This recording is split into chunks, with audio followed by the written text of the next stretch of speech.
Don't forget to like and subscribe or I'll come to your house and slap your bum. So I've come to an emergency call out at Shaldon. Yeah, so what have we got here now? Have a quick look.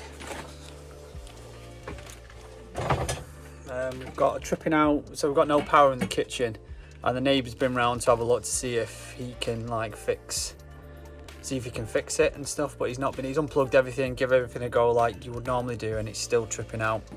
So we've got fuse board has been upgraded in February this year. So it's this circuit here that says sockets on it, so it's not very well labelled up really. You know, sockets, lights, you know, no indication of like what part of the house the lights are, what part of the house the sockets are, so this could be labelled up better. So yeah, anyway, sort of noticed so far. So yeah, we're going to whip this off now and then have a look. All the appliances have been unplugged in the kitchen, but the freezers are off. So we need to get it back on so all the Christmas food doesn't go to ruin. So I've got the cover off here. So no signs of any overheating or anything inside like that.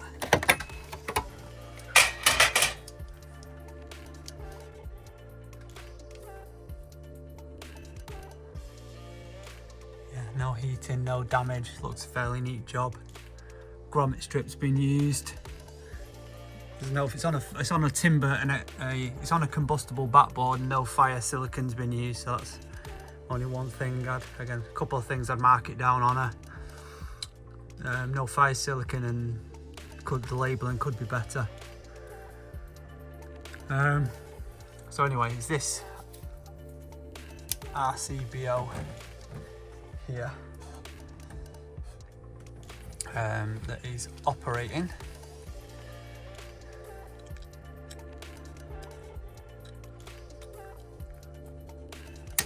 There we go. So it's staying on for like 20 seconds or something, and then going off. So it looks like it's a ring circuit.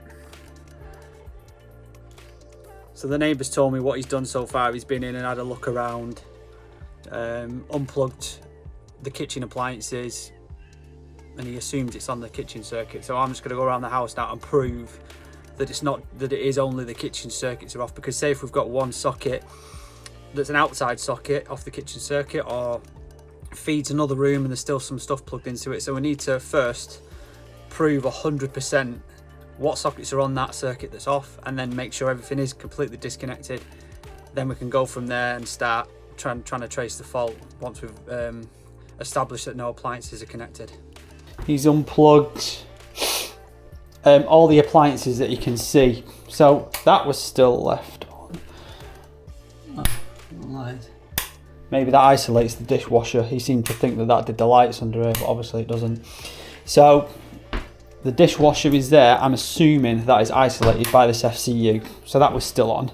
There's a plug down there which I think is missed, which looks like potentially the plug for this fridge freezer, potentially. So we'll unplug that. Just going to make sure there's no plug sockets in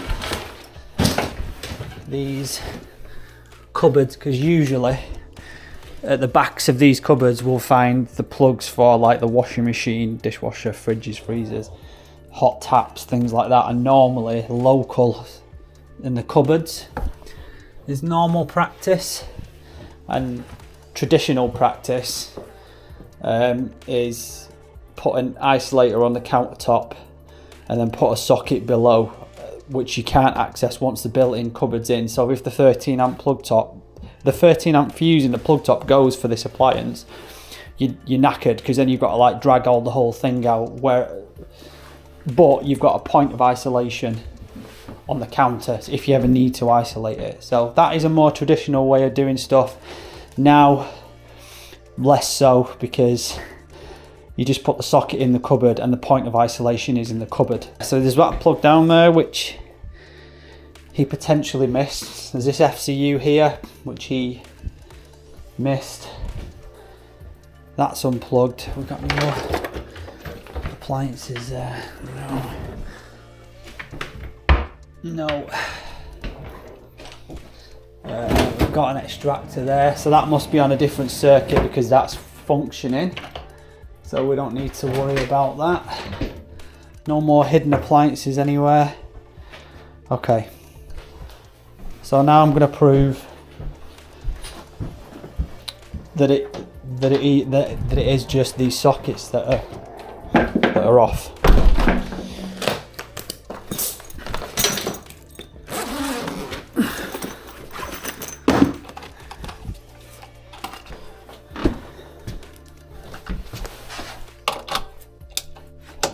Right, so it's not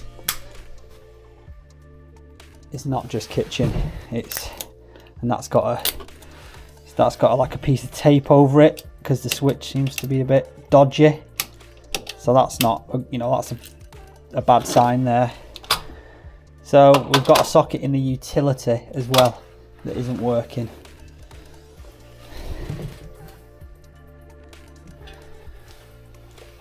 Oh, and there's another one on there as well, which is spurred off that one below. Okay, so there's two more. Another one here, there's an FCU there. Don't know what that does. We'll turn that off anyway.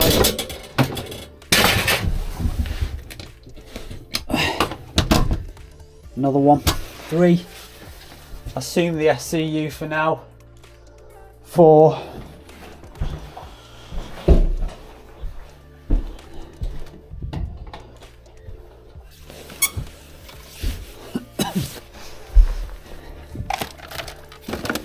Seems to be any sockets in there. Good. Right, there's a little one there. Let's see what's going on there. That's not very good, is it? There you go. So that's also off as well. So there's 5.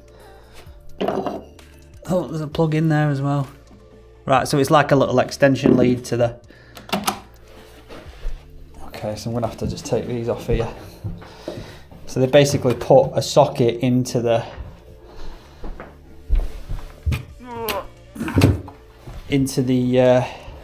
side of the radiator and then put a cable to a plug top, like a little extension lead if you like. So we've got a plug socket there on with a piece of 2.5 twin and earth going into it, straight into the back of a back box that's got no grommet in it to a socket. So, and look at the amount of cables that's going in that. Let's take this off. So yeah, you've got your no grommet in the back box, large piece of 2.5 going into a plug top, and just basically making this a glorified extension lead.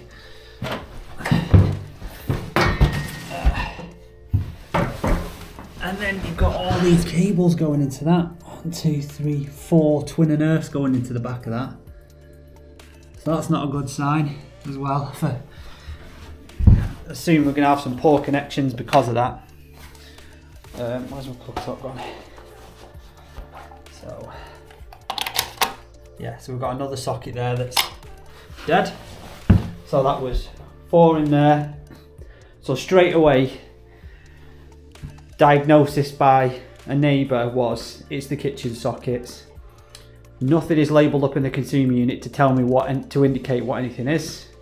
And straight away I've come in here and identified 5 sockets before I've even looked at the, tested any of the kitchen sockets. So this is why good paperwork and good labelling up of consumer units is useful, because when we get problems like this, which still happen, even after new installations, we can get to the bottom of things a lot quicker.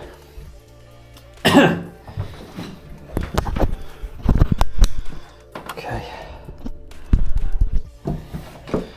Right, so that. First, make sure we haven't got any other circuits that are off. Let's see.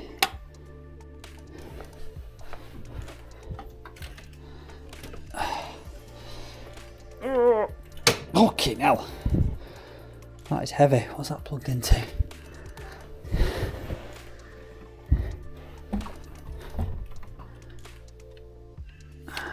Right. So that's plugged into an extension lead. I can't see where the socket's plugged in.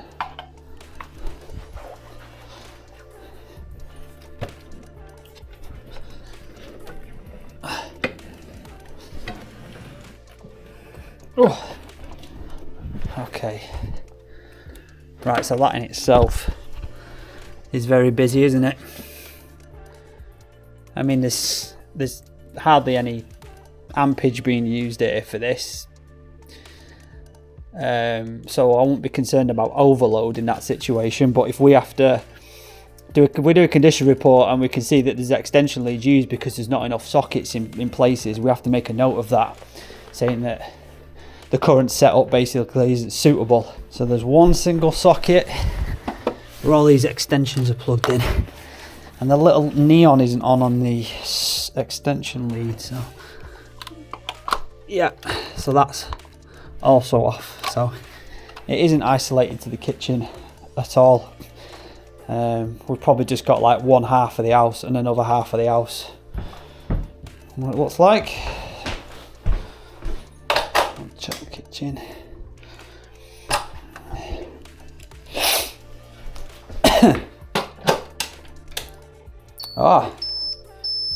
So half of the, so we've got this socket's on, but it's actually showing in a fault. Right, okay, so that's flashing on the E, so that's potentially saying that there's an earth problem. But this is a very basic tester, so obviously I'm not taking what this says as gospel, but it's just a good indicator at first. So we know we've got power at that socket. And assuming we've got it at this as well, yeah. So this wall here is on a different circuit in the house, also has a potential earth fault. So we're working with this side. Yeah. So that one, FCU, I'm assuming, is off. That's why the extractor was working. That would explain why that was working, because this is on a different circuit. So, okay, so we've got half of the kitchen off. We've got all of the utility off. And so far, one socket off in here.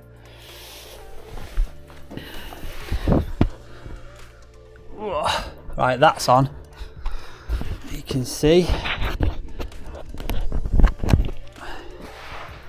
there's a little indicator on there, a little Wi-Fi booster thing, so we know that that's on. There's a socket there.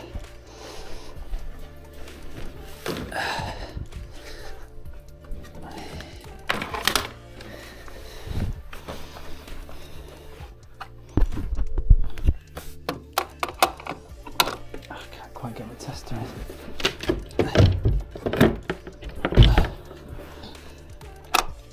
Right, that one's off also.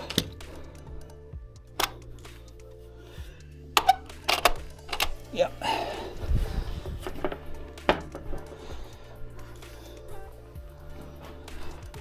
So we've just got that one over there, which is on so far. Got another self-made extension lead here.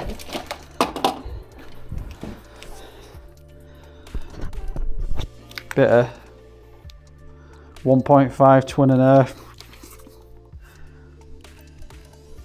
into a lead. So yeah, lots of extension leads used in here. Oh. Right, that's off. So we've got another one.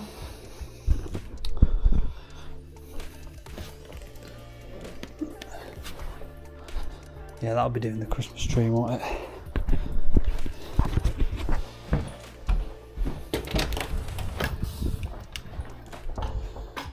Oh, there's one.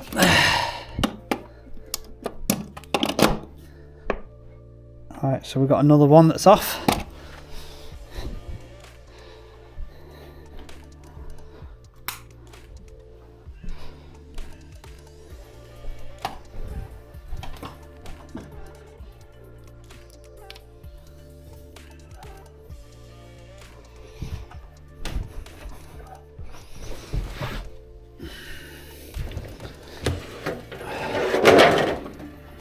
there's another one.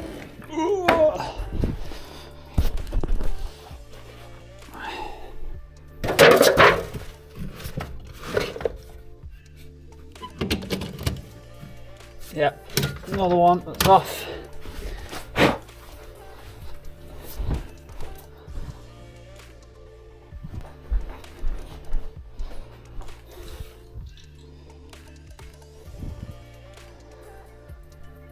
Need to check if there's any external sockets on this as well.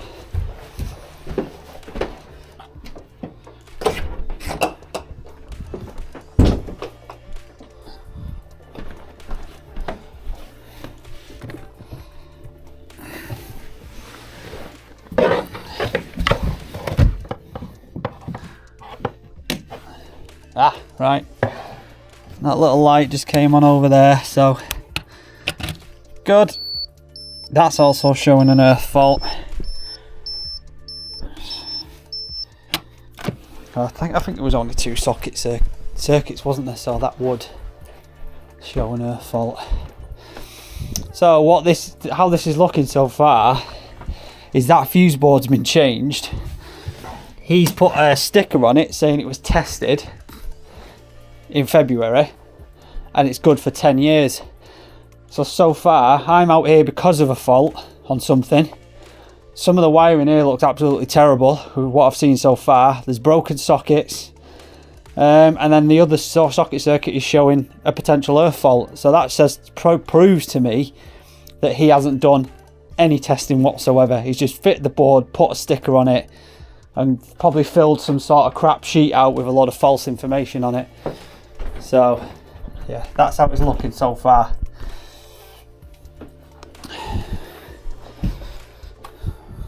But I will prove it. I'm speculating at the minute.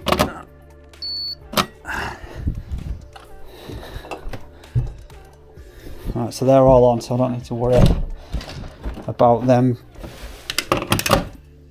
Yep, good, right.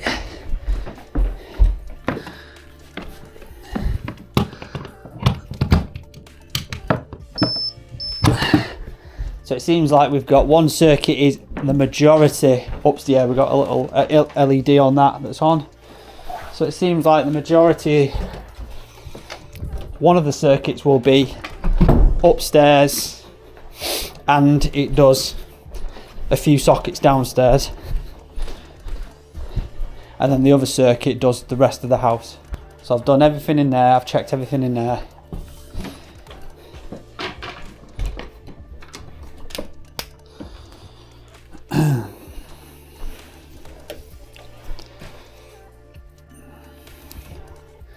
Extension lead here, so there's no socket that side of the bed.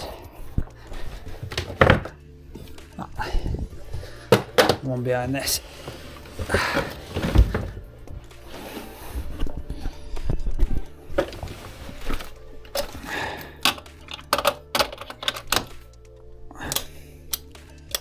Yep, that's off as well.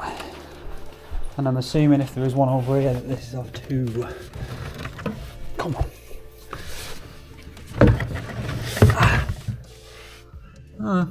Is it behind the bed?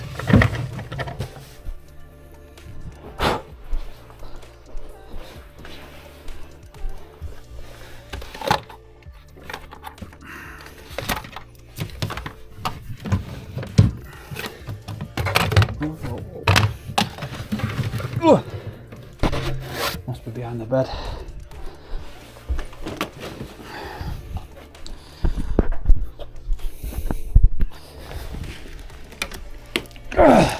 Now, come on.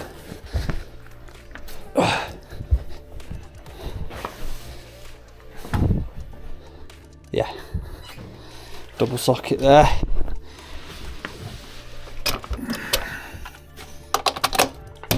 Yeah, that's off as well. Right, so I think we've identified everything that's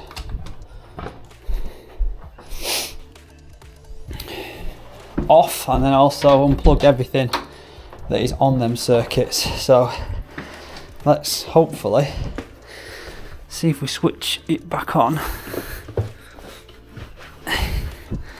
and it stays on.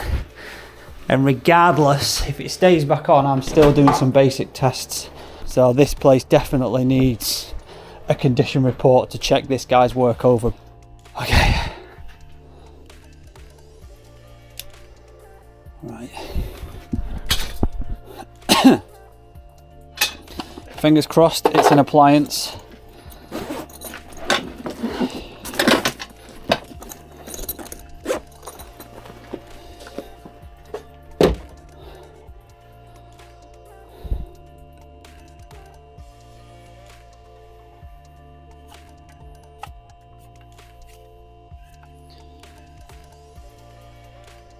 Looking good so far.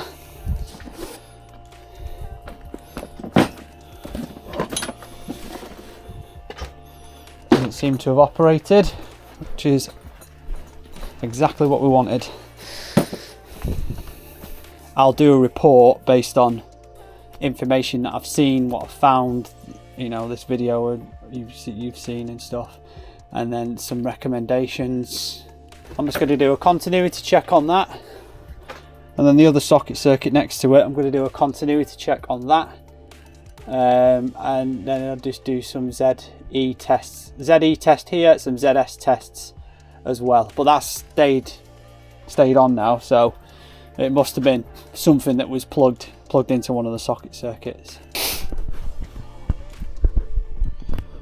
Right, so I'm plugging the important things back on, the main things, like the things that we struggle to get access to. Dishwashers, washing machines, dryers give us these types of faults all the time. So main culprits, I would always look at them first. So, and like kettles and countertop appliances, toasters, all this stuff that's got heating elements in gives us earth leakage, which trips the RCDs out. So I've just turned that switch on, which I don't know what it is. Hopefully that's the dishwasher. So I've turned that back on. I've just plugged that one back in down there, which is the fridge, as the lights come on now. So as long as it holds in for them particular appliances, we know that this has been running an extension lead. So we know the fridge outside isn't a problem, because if it was a problem, that would have then tripped the other socket circuit out.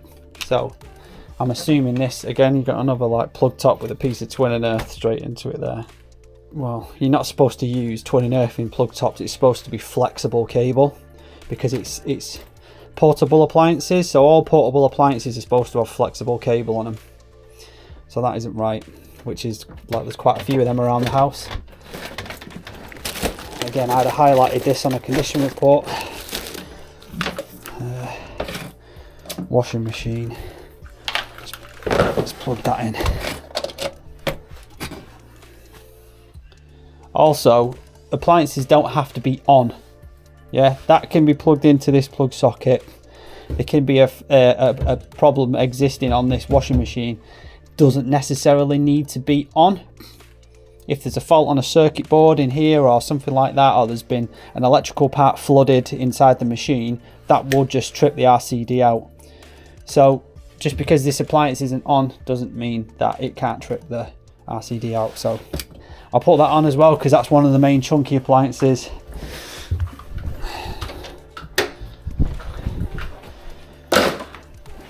So I've just plugged the fridge back into, yeah, the light's still on that, so we're looking good so far for it not being any of the bulky appliances, which is the bulky expensive appliances, which is again exactly what we want. So that's good. I'll turn it on just for good measure anyway. Yeah.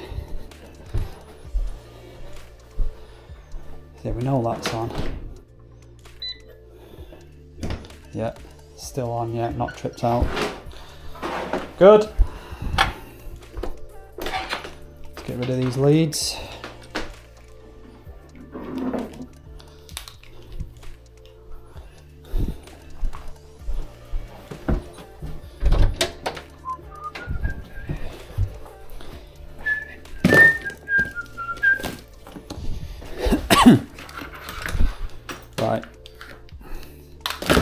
And I'm going to leave everything else that I've unplugged around the house.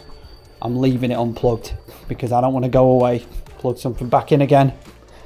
Like it might be a faulty extension lead.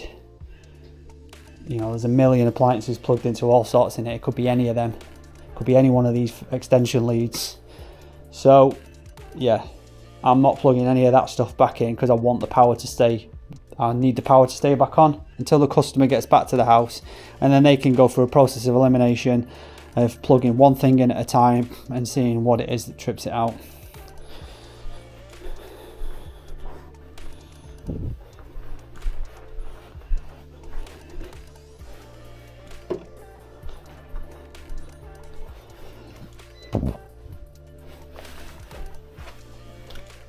Oh, fucking hell.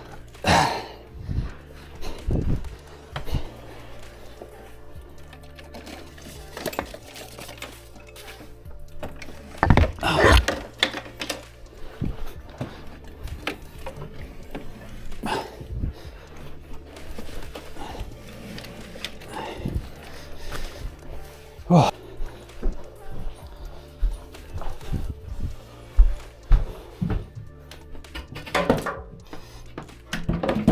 That back.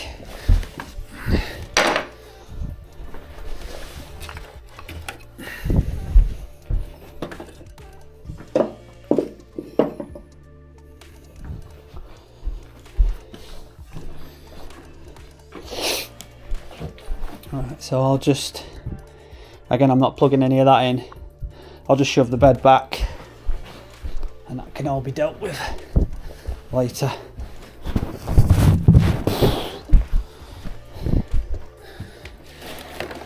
Leave that unplugged.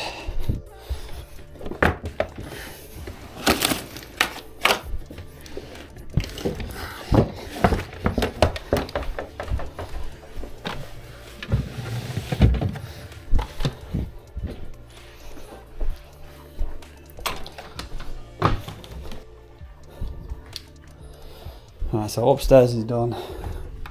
In there is done. Dining room's done. The lounge is done.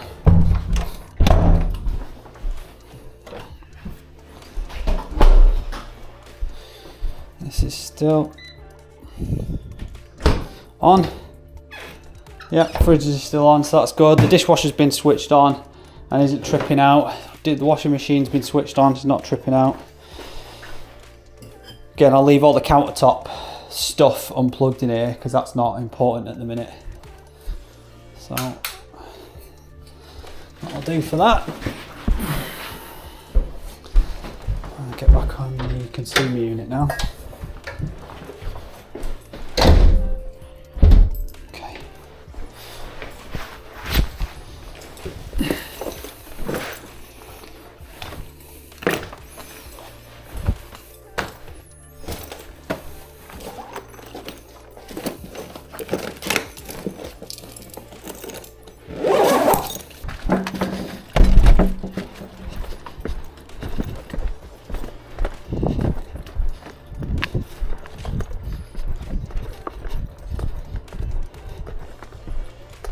Right, I'm going to do a minor works.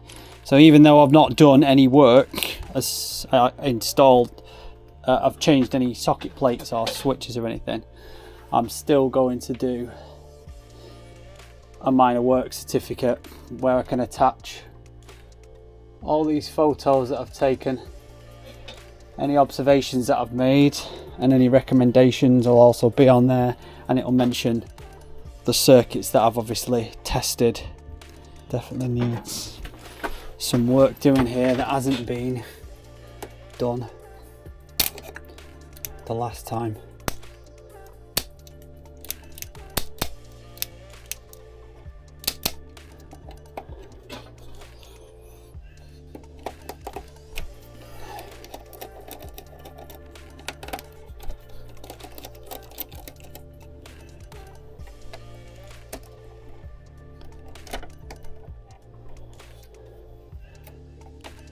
Number 2 should have this ring in.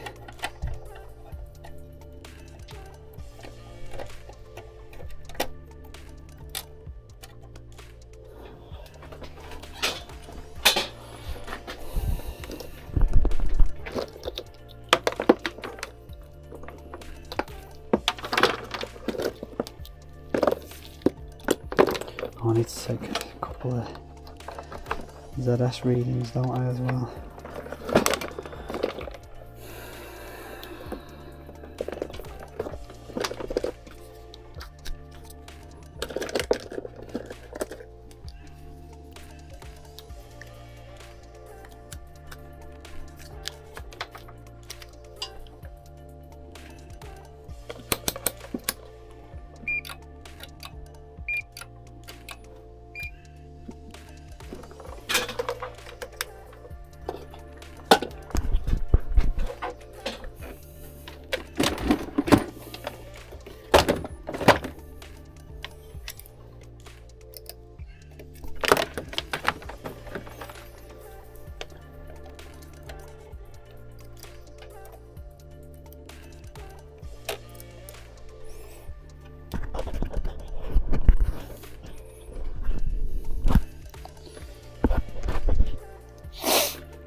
Not 0.31.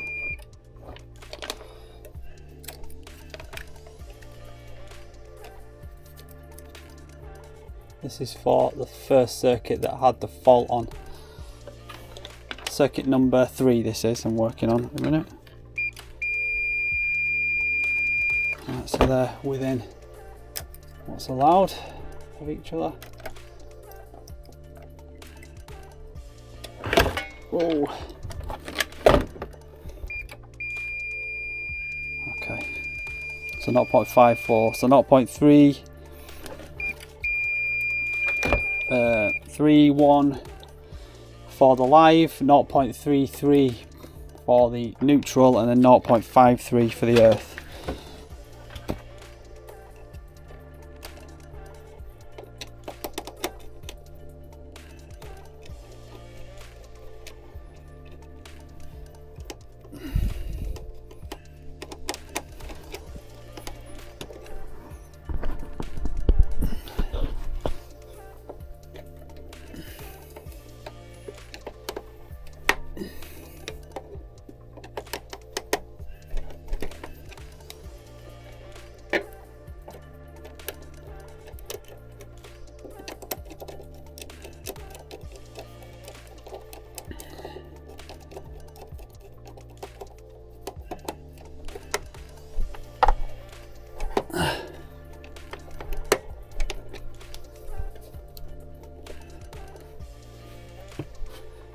Let's have a quick look at this other circuit. So this place is running on the existing wiring. There's not been any rewiring of any circuits, as you can see, because it's all red and black. The only brown is there, but that's just been extended in some Wagos by the look of it, you know, to extend the live conductors over to this RCBO.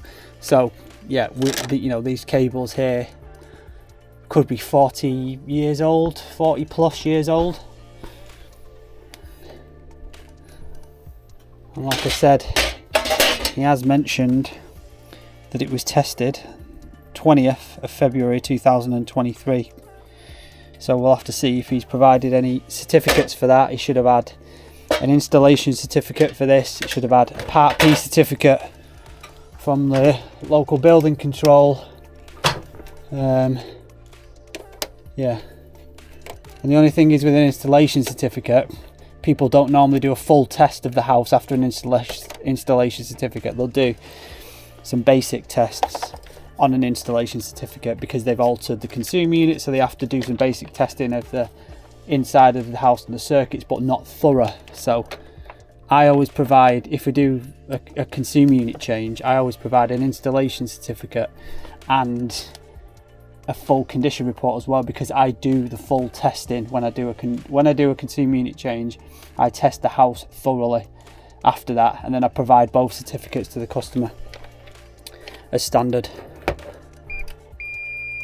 0.4 1 for the live. Circuit number 4.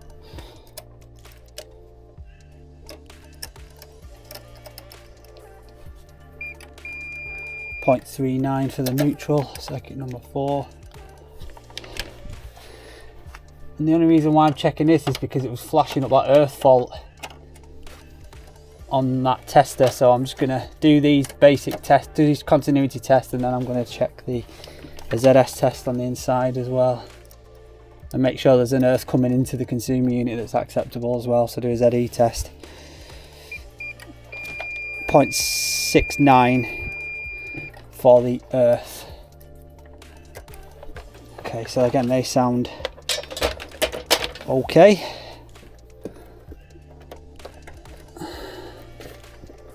But we'll double check that later.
Shit RCBOs.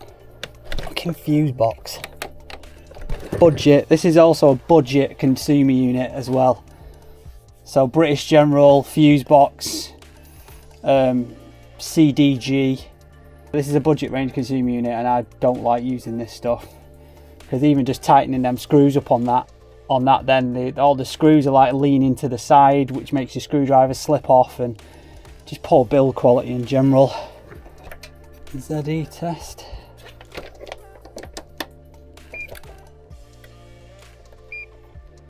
Right, 0.45, 530 amps PFC. And what system have we got here? The earths are connected to the neutral terminal, so we've got a TNCS system. So I think that is higher than what it should be. So the external loop impedance on a TNCS system, which this is maximum 0.35. What we need to do is contact what was Electricity Northwest, which is I think now National Grid. So I'd contact National Grid. I'll say your readings are out by 0.10. And see what they want to do about it. So it's their call basically what they want to do about that. Yeah, so that's what we need to do in that situation. So just going to do an RCD test on this circuit. Right, so on the circuit we had the fault on.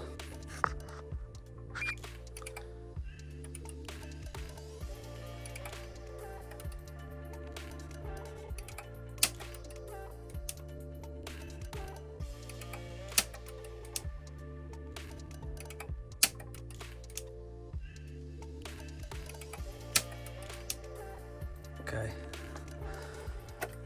that's okay. Just do the other socket on here, the other socket circuit.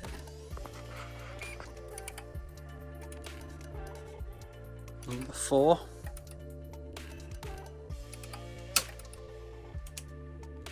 I don't expect any of these to fail because it's brand new. We'll check them anyway. On here, bell and braces. Cool. Right, so both of the RCBOs are operating. the time that they should. Right, so we've done that. The RCBO now is back on and not operating. We've just checked that. We've got that information now. 0.45, 530 amps for the KA. I'm just going to go and do some ZS tests inside on these two socket circuits. Right, so this circuit is the one that had the fault on, so we'll just do a ZS test on this.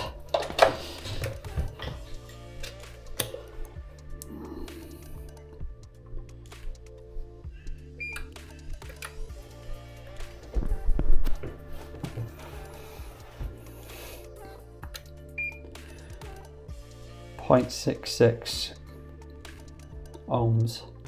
It's okay. That's another thing as well. So if the DNO say we'll do all your internal readings pass, even though that's slightly higher, as long as all the readings pass inside, it will still trip out in the time that it should do. So it's safe.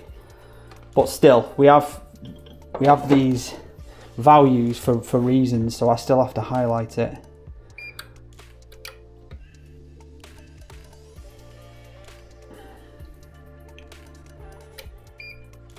.65.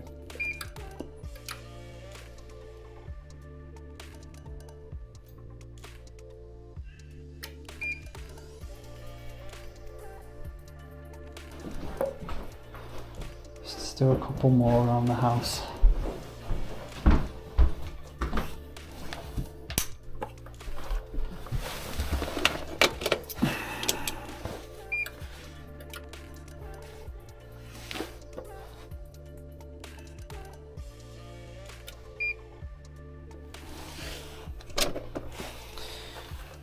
.8. This one the fridge is plugged into.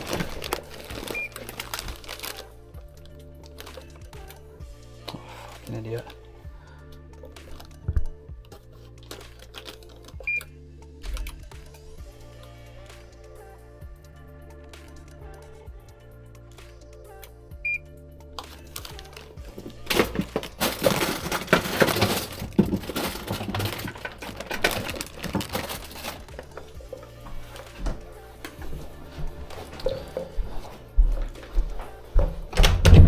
And this also proves that, you know, we've got the sockets back on as well, to making sure they're all functioning. Oh.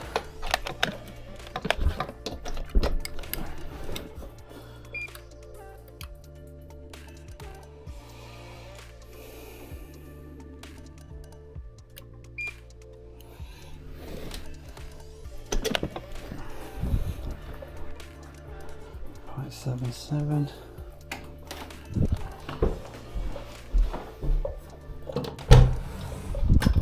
More there, isn't there? Oh. That's so close to the floor, I'm struggling to get the plug in on that.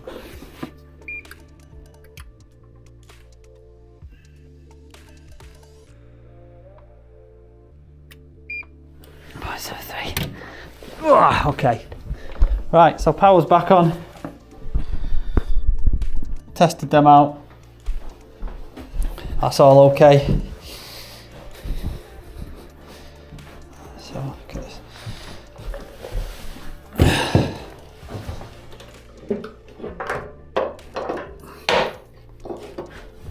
Quick look at this one.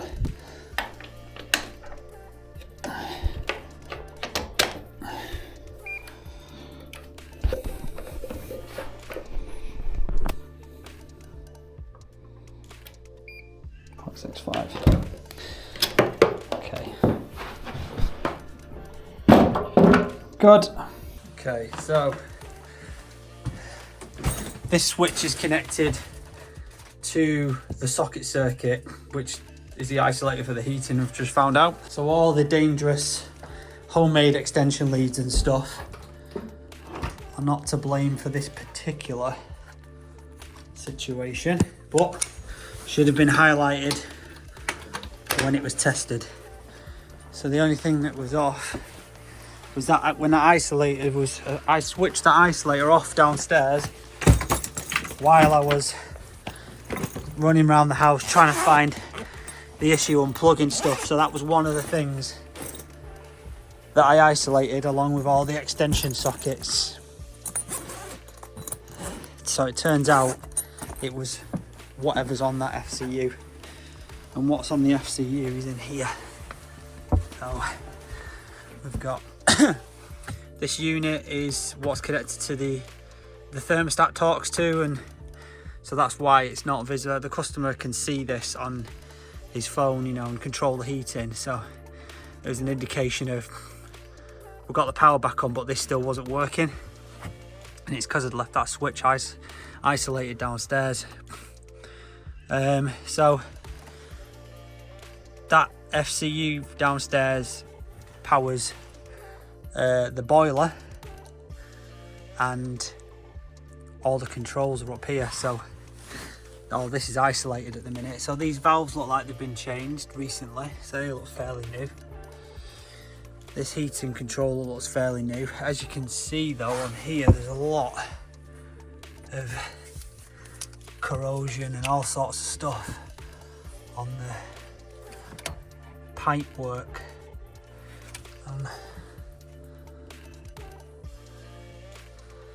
And here and there as well. So I don't know if the pump is clogged up and that's what's causing it to trip. So yeah, basically need to dismantle this and check these units and see what it is that's actually causing the RCD to trip. But my guess would be that pump, so we'll see. So I'm just going to change this pump over now, and what should have been just a simple close them two gate valves, because I don't normally get involved too much with this, the plumbing side of it really. I'm not interested in that. Yeah, so I was just going to take that off and put a new pump on, but I've closed these gate valves, and as normal, like most of them that I come to, if we ever need to change an accessory, the gate valves are always knackered. So as you can see, you know, that's the kind of condition of these valves. And then when I sort of close these gate valves fully, and then water was still coming out of them in, you know, in any position, so they're not actually isolating. These aren't working as isolators. So a lot of black gunge came out of this at first, and then the brown water downstairs that I've just drained the top bit of this system down. So I've isolated, yeah, so this was all gunged up. The valves are all gunged up. These ones don't look in too good a way. You know, there's all this crap build up on them. So anyway, we just had to isolate the header tank, because I assumed that this was because it's got a expansion vessel and a sealed cylinder, I assumed this was a pressurized system, but actually it's still running on the old header tank system. So you've got a pipe up there from the heating in case you get a build up of pressure going to the tank, and then you've got this pipe coming down from the header tank which fills the system up, and then there was an isolator at the back there which isolates the cold water up to the header tank. Now because there's no isolator coming down from the header tank, if I could have just turned that and then isolated the tank upstairs, and then I could have drained this little bit down, but instead there's no isolator on the header tank, so I have to drain the whole header tank down to be able to get this off. And the tank's in the loft. There isn't much of a loft because we're in the loft now, so that is the loft. So this tank is here, and there's no isolators accessible up here, so it's all in the cupboard. So yeah, there should be an isolator on this side of on the outgoing side of the header tank as well. So I've drained it down enough now just to take the water pressure out from the top floor, just so I can get this off, and I've managed to get this off now and the water stopped. So instead of just replacing the pump, I'll get the new gate valves along with it as well, and I'll just kind of replace the whole thing and then get it powered back up. I've just took the actual gate, the valve. You can see all the skank on that, all the crap on me, just literally from taking that off. Oh. Right, so I'll stay at this just to get these off. So you can see in this one a bit better. You see that gate there is closed as tight as I could, and you can see the light coming through it. So both of these are problematic. So you can see now on the new gate valve, it goes all the way across. So we've got a nice new digital Grundfos pump fitted now. Replaced the old clogged up, knackered gate valves. We've got the system refilled. I've just flexing this up and connecting it up now, so I've just used extremely heat resistant HO7. So that's just got to go in there now. So this joint box is a right mess, so I'm just going to replace this and do these connections properly, because I don't want this becoming an issue in future. Okay, so I've just manually overridden this at the controller. We've got all these Wagos on this now. This is a lot easier and neater to, you know, all the connections are made off. All the connections are made off nice and neatly now. It's easy just to pull them out and you can have a look where they come from. You know, all Wagos as well, so nice tight connections. We've got the new pump now, which is running. The boiler should now fire, the pump's activated, the valve's opened. So this should then allow water to fire the boiler up, and then hot water should start flowing up here now. So we're just going to run this system and make sure it's functioning okay before I leave. So we've got there just the hot water running only now, so the heating valve is closed up there, which is allowing all the energy to go through to the hot water cylinder at the minute. So we just have hot water running. I've noticed that this pressure release valve, you can see it trying to spit a bit of air out, but it's not doing a very good job of it. I've had to open that up quite a bit. So yeah, air's not getting out of the system properly because this is looks like it's clogged up. As well as the gate valves I've changed were, and as well as the rest of the gate valves are also clogged up. Alright, so we've got the system running now. We've had heating running only, then we had hot water and heating. Then we've just running hot water only, and I'm just making sure all the valves are opening and closing as they should, pumps remaining on and all that. And we've got no tripping out of any circuits anymore, and the boiler's remained on and is heating the hot water and the central heating now.